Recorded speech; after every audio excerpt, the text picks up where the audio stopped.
बिस्मिल्लाहिर्रहमानिर्रहीम। सूरतुल फातिहा के तारुफ के बाद अब हम सूरत फातिहा के अस्मा और इन अस्मा से मुतल्लिक चंद फ़ज़ाइल के बारे में जानेंगे। सूरतुल फातिहा का एक नाम जो आप सब जानते हैं वो अल फातिहा है, और अल फातिहा मज़मून की मुनासिबत से है।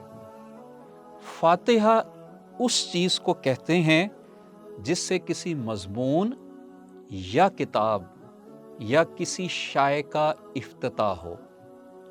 दूसरे अल्फाज में यूं समझिए कि ये नाम दिबाचा और आगाज़ कलाम का हम मानी है।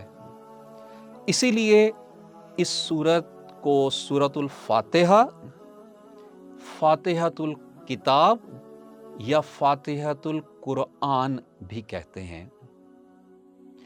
इसी तरह से सूरतुल फातिहा पूरे कुरआन के लिए जड़, बुनियाद और असास की हैसियत रखती है। इसलिए इसे उम्मुल कुरआन या असासुल कुरान भी कहते हैं। आप सब जानते हैं कि सूरतुल फातिहा नमाज की हर रकत में पढ़ी जाती है, इसलिए इसे सूरतुल सलात भी कहते हैं। नमाज में दूसरी सूरतों के बदले में इसको पढ़ना काफ़ी है, लेकिन इसके बदले में किसी सूरत को नहीं पढ़ा जा सकता, इसलिए इसे सूरतुल काफिया भी कहते हैं। अल काफिया का मतलब किफ़ायत करने वाली या काफ़ी होने वाली है। जब ये सूरत नमाज में पढ़ी जाएगी तो ये पूरी पढ़ी जाएगी, सिर्फ 2-3 आयतों पर इक्तफ़ा नहीं किया जाएगा। इसी मुनासबत से इसे सूरतुल वाफ़िया भी कहते हैं। वाफ़िया का मतलब है सारे का सारा, मुकम्मल या पूरा। क्योंकि सूरतुल फातिहा में 7 आयात हैं और नमाज की हर रकत में इसे दोहराया जाता है, इसी मुनासबत से इसे सबा मसानी कहा जाता है। सबा का मतलब है 7 और मसानी का मतलब है बार बार दोहराई जाने वाली। इस सूरह मुबारक को पढ़कर दम करने से बीमारियों से शिफा मिलती है, इसलिए इसे सूरतुल शाफिया का नाम भी दिया जाता है। और ये सूरत जहर के असर को कम करने के लिए मंतर का काम करती है, और इसी मुनासबत से इसे सूरतुर रुकैया भी कहते हैं। रुकैया का मानी है जादू या मंतर।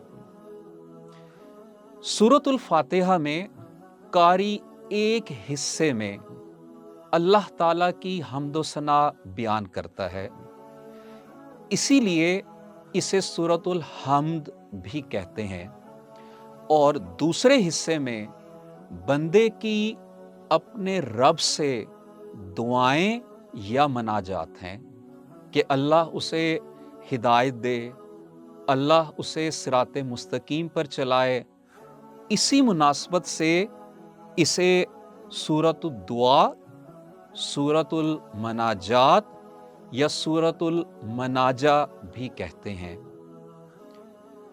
और इसके साथ साथ आप जानते हैं कि इस सूरत की तिलावत करते हुए इंसान अल्लाह की बारगाह में पूरी तरह साइल बनकर अपने आप को अपने रब के स्पुर्द कर देता है।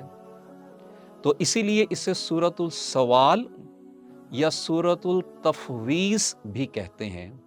तफवीज़ का मतलब है खुद को स्पुर्द कर देना।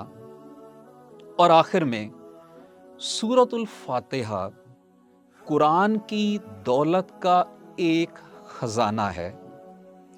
इंसानियत के लिए नूर اور روشنی ہے، اور اسی مناسبت سے اسے سورۃ الکنز اور سورۃ النور بھی کہتے ہیں۔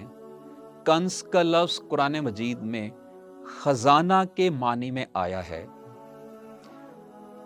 آخر میں اس سورت میں بنیادی عقائد و اعمال سے متعلق مسائل اور حل کی نشاندہی کی گئی ہے۔